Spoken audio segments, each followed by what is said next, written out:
Welcome to my channel. Accountancy और economics के videos के लिए आप मेरे चैनल को सब्सक्राइब करें और वीडियोस को लाइक एंड शेयर करते रहें। चलिए शुरू करते हैं आज का टॉपिक। हमारा जो फाइनेंशियल अकाउंटिंग का टॉपिक है, उस फाइनेंशियल अकाउंटिंग में जो अकाउंटिंग होती है वो कंप्लीटली बेस्ड होती है बिजनेस से रिलेटेड। ठीक है, यानी कि जब हम कोई भी बिजनेस करते हैं, चाहे वो छोटा होता है या बड़ा होता है, ठीक है, उसकी हमें अकाउंटिंग करनी होती है। ये जरूरी इसलिए है क्योंकि बिजनेस ट्रांजैक्शंस इतने ज्यादा होते हैं कि हम सबको याद नहीं रख सकते। ठीक है, तो हमें क्या करना होता है कि उन ट्रांजैक्शंस को रिकॉर्ड करना होता है। तो जब हम बिजनेस ट्रांजैक्शंस को रिकॉर्ड करते हैं जो कि कंप्लीटली मॉनेटरी वे में होते हैं, मनी में होते हैं, तब हम उनको अकाउंटिंग बोलते हैं। तो सबसे पहले हमें यह ध्यान में रखना है कि हम जब अकाउंटिंग करेंगे तो किस ड्यूरेशन की करेंगे। तो हमारे पास जो अकाउंटिंग ड्यूरेशन होगा वो 1 अप्रैल से स्टार्ट होगा जो कि 31 मार्च तक जाएगा हर साल। इसलिए इसे हम फाइनेंशियल ईयर बोलते हैं, इसीलिए हम इस अकाउंटिंग को फाइनेंशियल अकाउंटिंग बोलेंगे, जो कि हर साल हम स्टार्ट करेंगे 1 अप्रैल से और एंड कर देंगे 31 मार्च पे। तो जो 1 अप्रैल को हमारे पास जो बैलेंसेस होंगे उनको हम बोलेंगे ओपनिंग बैलेंस, हम इस दिन ओपन करने जा रहे हैं। और 31 मार्च जब एंड होगा, ईयर एंड होगा आफ्टर 12 मंथ, तब हम उसको बोलेंगे कि ये हमारे पास क्लोजिंग बैलेंसेस है। तो जो बिजनेस के ट्रांजेक्शन्स होते हैं हमें उन्हें रिकॉर्ड करना है और उनकी अकाउंटिंग हमें बनानी है। तो सबसे पहले हमें पता होना चाहिए कि बिजनेस की टर्म्स क्या क्या होती है, यानी बिजनेस में कौन कौन से ऐसे टर्म्स हैं, कौन से वर्ड हैं, कौन से ट्रांजेक्शन के वर्ड हैं जो बीच बीच में काम आएंगे, और उनका हमें मीनिंग पता होना चाहिए। तो सबसे पहले जब हम टर्म्स की बात करेंगे तो पहला जो टर्म है कैश, इसका मतलब मनी होता है। जब हम कैश में ट्रांजेक्शन्स करते हैं तो या तो बिजनेस में कैश या तो आएगा, इन होगा, या आउट यानी कि कैश आउट होगा। ठीक है, या तो इनफ्लो होगा या आउटफ्लो होगा। सेकंड टर्म होती है कैपिटल। ठीक है, मोस्टली पर्सन ये कह देते हैं कि हम जो कैश जो बिजनेस में इन्वेस्ट करते हैं दैट इज कैपिटल, लेकिन ऐसा नहीं होता। यहां पर मैंने लिखा है anything invested in business at the time of beginning, यानी जब आप बिजनेस स्टार्ट कर रहे हैं उस समय आपने अपने बिजनेस में जो भी इन्वेस्ट किया है, एनीथिंग, चाहे वो कैश था, चाहे वो गुड्स यानी आपका स्टॉक था, चाहे कोई फर्नीचर था, मशीनरी थी, बिल्डिंग था, वॉटएवर, जो भी आपने बिजनेस में इन्वेस्ट किया स्टार्ट करते समय, वो उन सब का टोटल कैपिटल होगा। ठीक है, उसके बाद बिजनेस करने के लिए जो सबसे बड़ी टर्म है वो है गुड्स।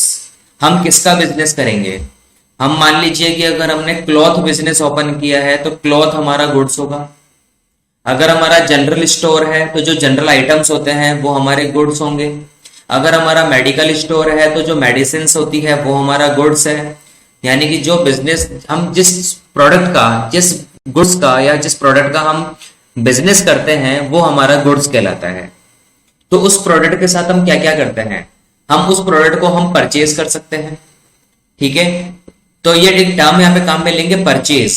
तो कुछ भी खरीद लेना परचेज नहीं होगा, कुछ भी परचेज कर लेना परचेज नहीं होगा। परचेज टर्म काम आएगी फॉर गुड्स ओनली। अगर आप गुड्स परचेज करते हो यानी कि जिसका आपका बिजनेस है, अगर उसी प्रोडक्ट को अगर आप परचेज करते हो, क्योंकि आप सेल करोगे तो सेल करने के लिए परचेज करना पड़ेगा, तो हम उसे परचेज बोलेंगे।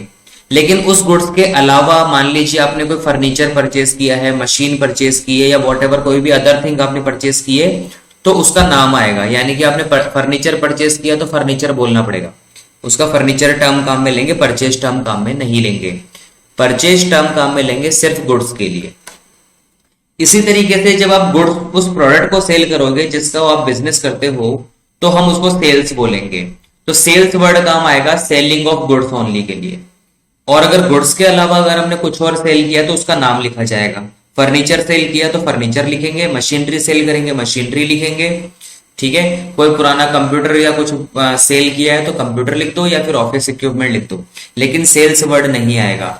तो आप समझ गए होंगे परचेज और सेल्स वर्ड जो होते हैं वो केवल गुड्स से रिलेटेड होते हैं, और गुड्स क्या होता है? जिसका हम बिजनेस करते हैं। ठीक है, इसके बाद एक टर्म आती है परचेज रिटर्न। ये नाम से ही पता है, मैंने परचेज किया लेकिन वो मेरे ऑर्डर के अकॉर्डिंग नहीं था, या फिर वो डिफेक्टिव गुड्स था। ठीक है, तो उसको हम क्या कर देते हैं, रिटर्न कर देते हैं। तो उसको रिटर्न करना, परचेज किए हुए गुड्स को रिटर्न करना, वापस सप्लायर को दे देना, that is purchase return. Return goods to supplier और क्रेडिटर ड्यू टू स्क्रैप और डैमेज। ठीक है, इसी तरीके से सेल्स रिटर्न होता है। मैंने जो सेल किया कस्टमर को जो भी मैंने प्रोडक्ट सेल किया, बाई चांस अगर वो डैमेज है या ऑर्डर के अकॉर्डिंग नहीं है, तो कस्टमर हमें क्या कर देंगे, उसको रिटर्न कर देंगे। ठीक है, और लास्ट टर्म काम में लेते हैं हम गुड्स की, वो है स्टॉक। हमारे बिजनेस में या शॉप में जो गोडाउन में जो गुड्स अवेलेबल है, जो अब तक सेल नहीं हुआ, शॉप में जो माल अवेलेबल है जो अब तक सेल नहीं हुआ, अनसोल्ड स्टॉक, उसको हम स्टॉक बोलते हैं। That means ready to sell but not sell. ठीक है, तो ये जो हम स्टॉक की कैलकुलेशन करते हैं, हम 1 अप्रैल को यानी कि ओपनिंग में करते हैं और 31 मार्च यानी कि क्लोजिंग में करके चलते हैं। मोस्ट इंपॉर्टेंट एलिमेंट है, जब भी गुड्स से रिलेटेड कोई भी ट्रांजेक्शन होगा तो इन 5 में से कोई एक वर्ड आपको काम में लेना पड़ेगा। जब उस गुड्स को हम परचेज करेंगे, परचेज वर्ड काम आएगा। जब हम गुड्स के सेल को बेच देंगे, सेल कर देंगे किसी कस्टमर को, तो सेल्स लिखना पड़ेगा। खरीदा हुआ माल अगर हमने वापस कर दिया तो परचेज रिटर्न। हमारा बेचा हुआ माल अगर वापस आ गया तो सेल्स रिटर्न। और जो गुड्स अवेलेबल है, स्टॉक अवेलेबल है, दैट इज स्टॉक। ठीक है, ये मैं बता ही चुका हूं कि जो 1 अप्रैल से 31 मार्च की जो होती है उसको अपन फाइनेंशियल ईयर बोलते हैं या अकाउंटिंग ईयर बोलते हैं। नेक्स्ट टर्म हमारे पास है ड्रॉइंग्स। ड्रॉइंग्स का मतलब बिल्कुल क्लियर है यहाँ पे कि कैश और goods withdrawal from business for personal use और डोमेस्टिक यूज। अगर मैंने मेरे ही बिजनेस से कोई भी कैश विड्रॉ किया है अपने पर्सनल यूज के लिए, अपने होम एक्सपेंडिचर के लिए, डोमेस्टिक यूज के लिए, या फिर मैंने कोई गुड्स निकाला है अपने बिजनेस से अपने पर्सनल यूज के लिए, तो उसको हम बोलेंगे ड्रॉइंग। ठीक है, इसी तरीके से एक टर्म होती है इनकम। हम बिजनेस करेंगे तो इनकम तो होगी ही होगी, है ना, आय या इनकम जिसको हम बोलते हैं रेवेन्यू। तो ये जो इनकम होती है ये 2 टाइप्स की होती है। एक तो होती है डायरेक्ट इनकम। तो जो डायरेक्ट इनकम होती है वो सेल्स होती है या फिर फी रिसीव्ड होती है। यानी अगर कोई बिजनेसमैन है तो उसको सेल्स मिलेगा, क्योंकि वो कोई गुड्स सेल करके ही प्रॉफिट जनरेट करेगा। तो जो उसकी सेल्स होगी उसी को हम डायरेक्ट रेवेन्यू या डायरेक्ट इनकम बोल देंगे। लेकिन जो प्रोफेशनल होते हैं वो किसी प्रोडक्ट को सेल नहीं करते हैं, वो केवल अपनी सर्विसेज देते हैं। तो हम उनको बोलेंगे कि उनको क्या मिलती है, उनको मिलती है फीस। जैसे एडवोकेट है उसको फी मिलेगी, डॉक्टर है उसको फी मिलेगी। ठीक है, तो जो प्रोफेशनल्स होते हैं उनको फी मिलती है, तो फी जो है वो उनकी डायरेक्ट इनकम है। लेकिन इसके अलावा या तो सेल्स हो गया बिजनेसमैन के लिए, फी हो गया प्रोफेशनल के लिए। इसके अलावा अगर कोई भी अदर इनकम होती है, अदर देन सेल्स अगर कोई भी इनकम होती है, तो वो इनडायरेक्ट इनकम में आएगी। तो डायरेक्ट इनकम कौन सी, जो हम डायरेक्ट बिजनेस से कमाते हैं। इनडायरेक्ट जो हम बिजनेस से नहीं कमाते हैं, जिसका बिजनेस से डे टू डे ऑपरेशन से रिलेटेड नहीं होता, एक्स्ट्रा इनकम होती है। फॉर एग्जाम्पल हमें कहीं से रेंट रिसीव हुआ, कहीं से कमीशन या ब्रोकरेज रिसीव हुआ, तो हमारी इनडायरेक्ट इनकम होगी। देन इसके बाद एक्सपेंडिचर की बात करेंगे। हम बिजनेस करेंगे तो कुछ खर्चे, कुछ एक्सपेंडिचर तो होंगे, या एक्सपेंसेस तो होंगे ही होंगे। ये एक्सपेंसेस भी 2 टाइप्स के होते हैं, डायरेक्ट एक्सपेंसेस और इनडायरेक्ट एक्सपेंसेस। तो डायरेक्ट एक्सपेंसेस कौन से होते हैं, रिलेटेड टू मैन्युफैक्चरिंग और परचेज ऑफ गुड्स। गुड्स मैंने बताया जिसका हम बिजनेस करते हैं, उसको हम कस्टमर को सेल करेंगे तो ऑब्वियस बात है या तो हम खुद मैन्युफैक्चर करेंगे, उसको खुद बनाएंगे, या फिर हम उसको पहले परचेज करेंगे देन सेल करेंगे। 2 में से एक काम करेंगे, परचेज करके सेल करोगे या फिर उसको प्रोड्यूस करके फिर सेल करोगे। तो अगर आप प्रोड्यूस करते हो, आपकी खुद की फैक्ट्री है, तो जो भी मैन्युफैक्चरिंग रिलेटेड एक्सपेंडिचर होगा, गुड्स से रिलेटेड जो भी मैन्युफैक्चरिंग रिलेटेड एक्सपेंडिचर होगा, वो हम डायरेक्ट एक्सपेंसेस में रखेंगे।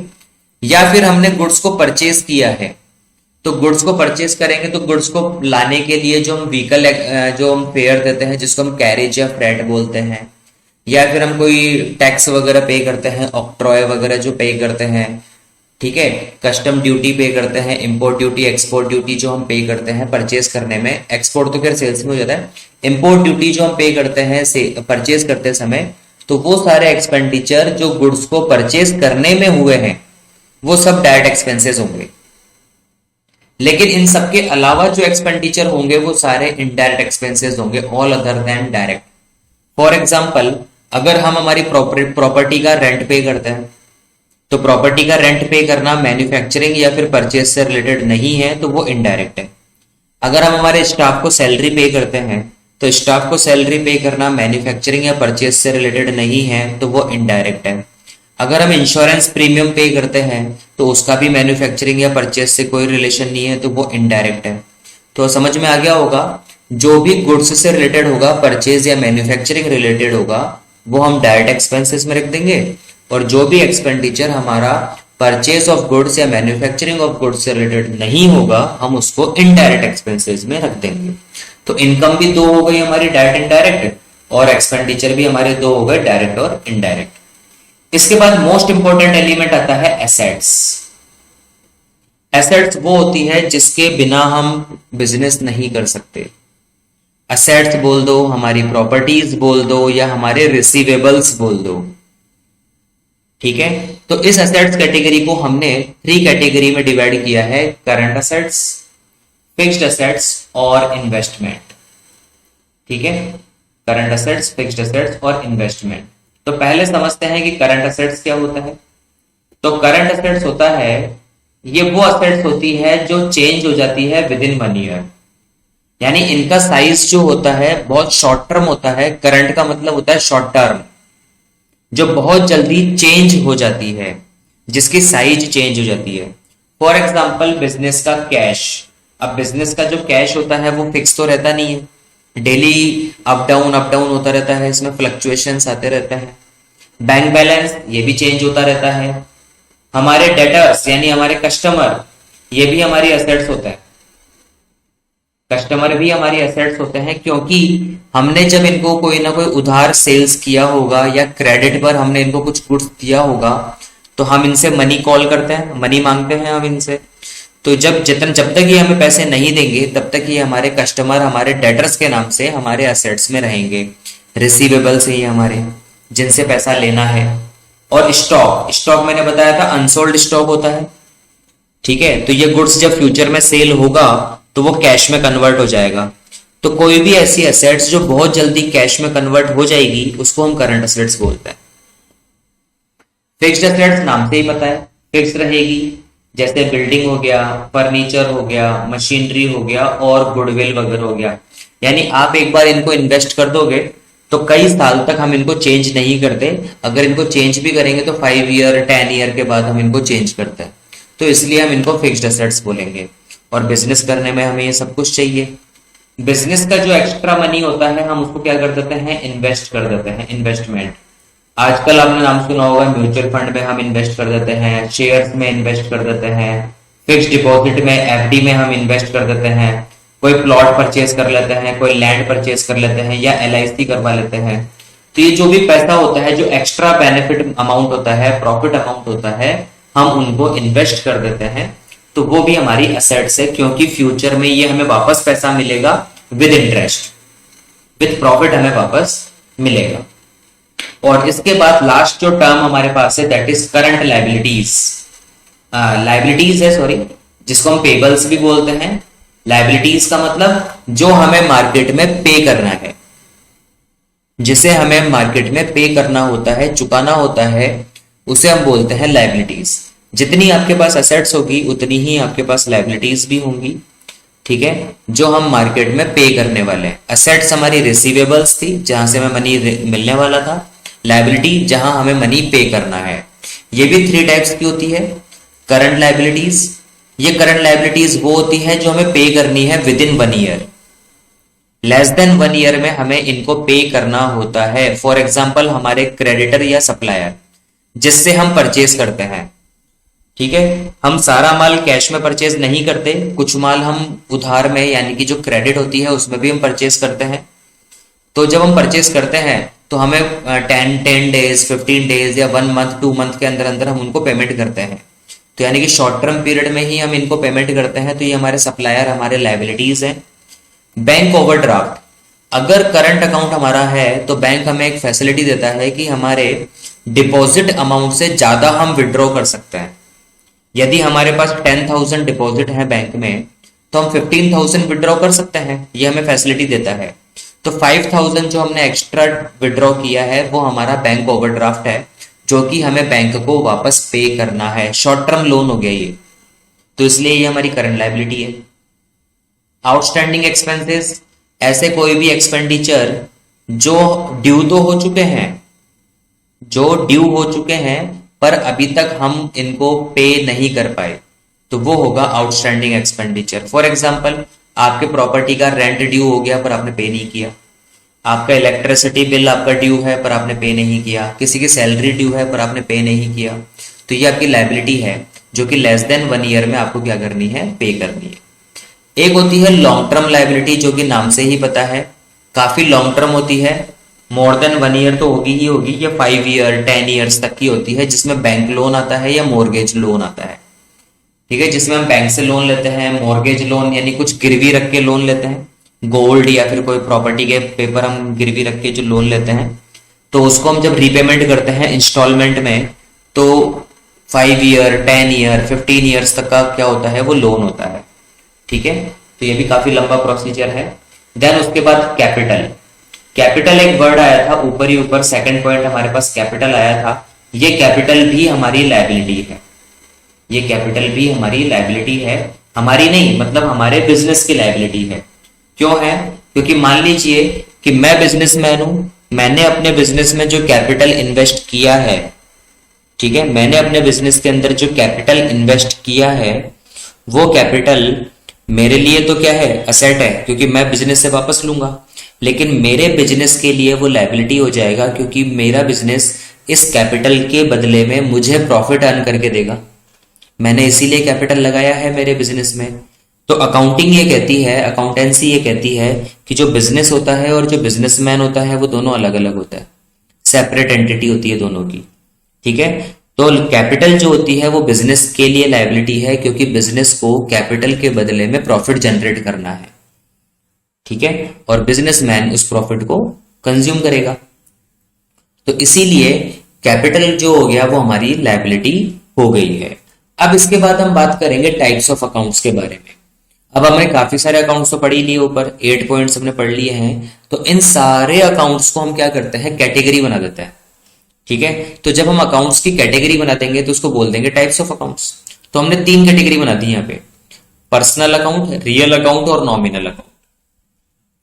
पहला हमारा है पर्सनल अकाउंट, दूसरा हमारा हो जाएगा रियल अकाउंट, तीसरा हमारा हो जाएगा नॉमिनल अकाउंट। अच्छा, पर्सनल अकाउंट में कौन कौन से अकाउंट आएंगे?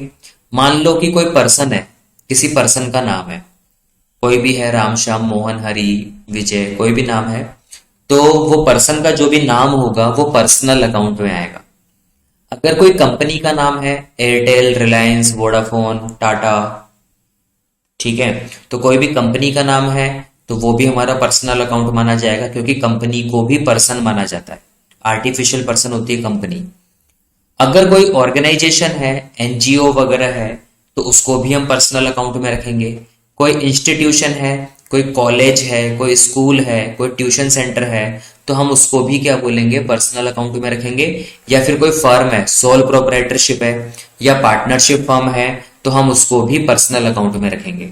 तो पर्सनल अकाउंट में कौन कौन आ जाएगा? कोई भी पर्सन आ जाएगा, कंपनी आ जाएगी, ऑर्गेनाइजेशन आ जाएगा, इंस्टीट्यूशन आ जाएगा, फर्म आ जाएगी। ठीक है, यानी कि कोई भी बिजनेस या कोई भी person. Real account, real account नाम से पता है, रियल जो एक्चुअली होता है, इसको हमने एक वर्ड काम में लिया है यहाँ पे, विजिबल थिंग्स। विजिबल थिंग्स ऐसी कोई भी प्रोडक्ट, ऐसा कोई भी थिंग्स जो हमें दिखाई देता है, visible thing. For example cash हमें दिखाई देता है, और थिंग इसलिए है क्योंकि ये ऑटोमेटिक मूव नहीं कर सकता, एक जगह से दूसरी जगह जा नहीं सकता, इसलिए वो थिंग है। तो कैश हो गया, स्टॉक हो गया, बिल्डिंग हो गया, फर्नीचर हो गया, मशीनरी, लैंड। ठीक है, तो ये वो सारी चीजें हैं जिनको हम देख भी सकते हैं, छू भी सकते हैं, पर ये ऑटोमेटिक ग्रो या रिड्यूस नहीं हो सकती, या ऑटोमेटिक एक जगह से दूसरी जगह मूव नहीं कर सकती। ठीक है, तो बहुत इजी होगा इसको समझना। रियल अकाउंट जब भी आ जाए तो रियली जो दिखाई देता है, विजिबल थिंग्स, याद रखना आप तो। इसके बाद नॉमिनल अकाउंट है, नॉमिनल बोल दो या नॉन रियल बोल दो, एक ही बात है, क्योंकि ये इनविजिबल अकाउंट होता है। ये वो अकाउंट होते हैं जिनको हम देख नहीं सकते, केवल फील कर सकते हैं। कभी ना कभी आपने कहा होगा कि मुझे प्रॉफिट हुआ, मुझे लॉस हुआ, या मुझे ये इनकम हो गई, या मुझे वो एक्सपेंडिचर हो गया, पर आप इनको कभी शो नहीं कर सकते, किसी को दिखा नहीं सकते। अगर दिखाओगे भी तो वो कैश होगा, तो कैश तो हमारा रियल है। पर प्रॉफिट नाम से क्या होता है, प्रॉफिट आप कभी देख नहीं सकते, केवल फील कर सकते हो। लॉस केवल फील कर सकते हो। कोई भी इनकम एक्सपेंसेस है, फॉर एग्जांपल रेंट है, इंटरेस्ट है, कमीशन है, ब्रोकरेज है, इनको हम केवल फील कर सकते हैं, क्योंकि इनके रूप में हम कैश या तो लेते हैं या कैश देते हैं। पर रेंट, इंटरेस्ट, कमीशन, ब्रोकरेज इस नाम का कोई प्रोडक्ट नहीं होता। केवल ये सर्विसेज के नाम है जिनको हम देख नहीं सकते, केवल फील कर सकते हैं। तो 3 टाइप के अकाउंट आएंगे आपके हमेशा, चाहे कोई भी क्लास हो, 11th class, 12th class, BCom, MCom, CA, CS, कुछ भी हो। अकाउंट्स हमेशा 3 टाइप्स की होगी। पर्सनल अकाउंट, जिसमें पर्सन का नाम, कंपनी का नाम, ऑर्गेनाइजेशन या फर्म या इंस्टीट्यूशन का नाम आएगा। रियल का नाम आ जाए तो विजिबल थिंग्स याद रखना, दिखाई देता है, हाँ दिखाई देता है तो वो रियल अकाउंट है। नहीं दिखाई देता, केवल हम उसको लॉस का, हम खाली उसको प्रॉफिट लॉस की तरह फील कर सकते हैं, तो वो नॉमिनल अकाउंट है। That's it. इसके बाद जब टाइप्स ऑफ अकाउंट्स की बात हो जाती है तो हम बात करते हैं अकाउंटिंग बनाते कैसे हैं, क्या प्रोसीजर होता है। तो सबसे पहले आपको ये जानना बहुत जरूरी है कि हमारी जो फाइनेंशियल अकाउंटिंग है वो डबल एंट्री सिस्टम पर बेस है और इसी के ऊपर वर्क करती है। अब ये डबल एंट्री सिस्टम होता क्या है? डबल एंट्री सिस्टम में का मतलब होता है कि जब भी एक ट्रांजेक्शन होगा, बिजनेस का एक ट्रांजेक्शन होगा, ट्रांजेक्शन से हमारा मतलब या तो हमने परचेस किया या सेल किया या कोई इनकम हुई या कोई एक्सपेंडिचर हुआ, कुछ भी हुआ, उसको हम एक ट्रांजेक्शन बोलते हैं। तो एक ट्रांजेक्शन हमेशा कम से कम 2 जगह इफेक्ट करता है, 2 प्लेसेस पे वो इफेक्ट करता है, इसलिए उसको बोलते हैं डबल एंट्री सिस्टम। अब वो 2 जगह कौन कौन सी है? एक तो है डेबिट और एक है क्रेडिट।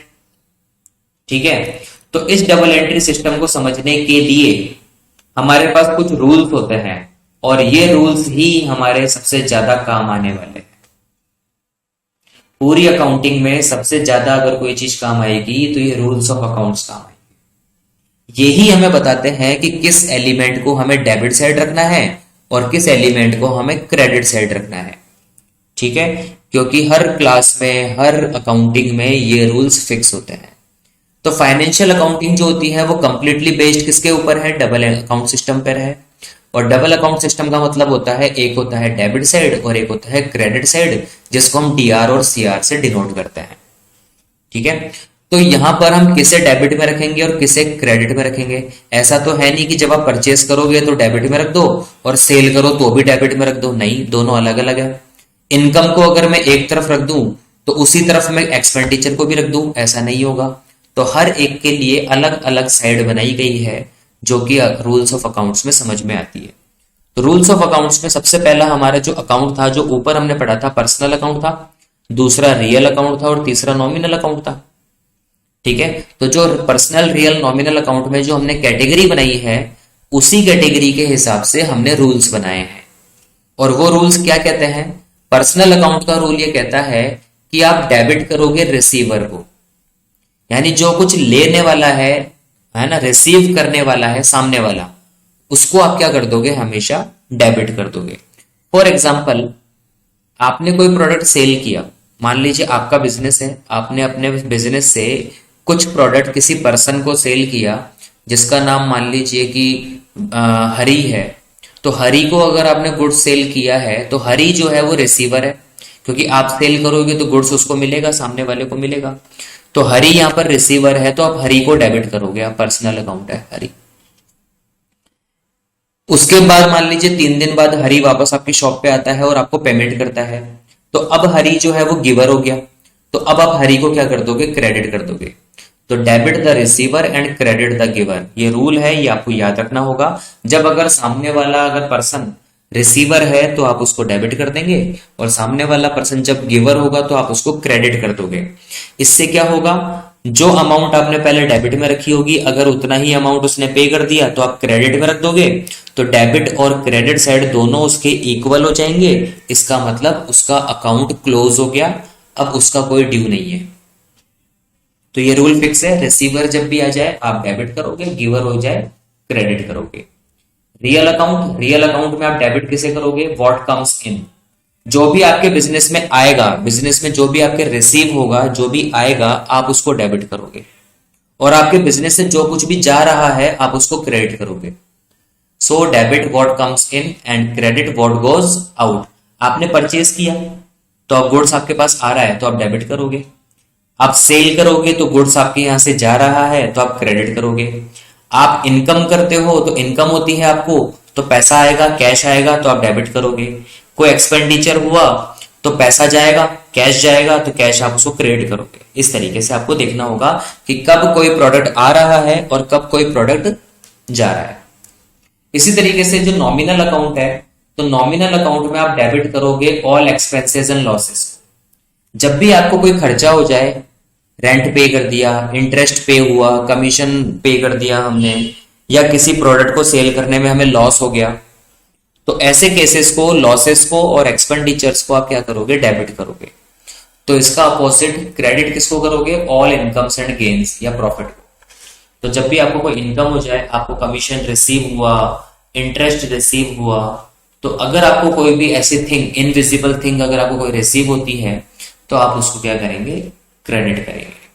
तो ये अकाउंटिंग रूल्स हैं, ठीक है, जो कि मोस्ट इंपॉर्टेंट होते हैं अपने जो अकाउंटिंग का जो भी इंफ्रास्ट्रक्चर है उसको तैयार करने में। टाइप्स ऑफ अकाउंट्स और रूल्स ऑफ अकाउंट्स बहुत मोस्ट इंपॉर्टेंट रोल प्ले करते हैं। अब जो ट्रांजेक्शन्स होते हैं, ये ट्रांजेक्शन्स कैसे होते हैं, कैसे हमें क्वेश्चन में दिए हुए होते हैं, वो थोड़े से एग्जाम्पल आपके सामने हैं, ठीक है। हालांकि इसको जो सॉल्व करने का जो तरीका है वो अपन नेक्स्ट लेक्चर में लेंगे। आज केवल मैंने बेसिक थोड़ा सा बता दिया है, ठीक है। तो इस ट्रांजेक्शन्स को जो अपन सामने आपके देख रहे हो, इस तरीके से आपके क्वेश्चन में ट्रांजेक्शन्स दिए हुए होते हैं। फिर यहां से हम स्टेप शुरू करेंगे कि ये प्रैक्टिकली कैसे सोल्व आउट होता है। तो ट्रांजेक्शन आप देख सकते हैं आपके सामने है। कमेंस्ड बिजनेस विद कैश, यानी हमने बिजनेस स्टार्ट किया कैश में। तो आपको केवल ये दिमाग में रखना है कि क्या इसमें दो एलिमेंट हैं, क्योंकि एक ट्रांजेक्शन दो जगह इफेक्ट करेगा। तो देखो, एक तो मुझे कैश नजर आ रहा है, और बिजनेस कमेंस्ड, यानी बिजनेस जब मैं स्टार्ट करता हूं तो उसको कैपिटल बोलते हैं, याद होगा हमने स्टार्टिंग सेकंड पॉइंट बताया था, capital anything invested in the business at the time of beginning, ठीक है।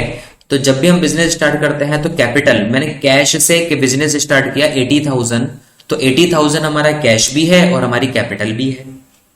Deposited cash into bank, deposited cash with bank, मैंने बैंक में कैश डिपॉजिट करवाया, तो ऑब्वियस बात है दो ट्रांजैक्शन समझ में आ रहे हैं, एक बैंक अकाउंट और एक कैश अकाउंट।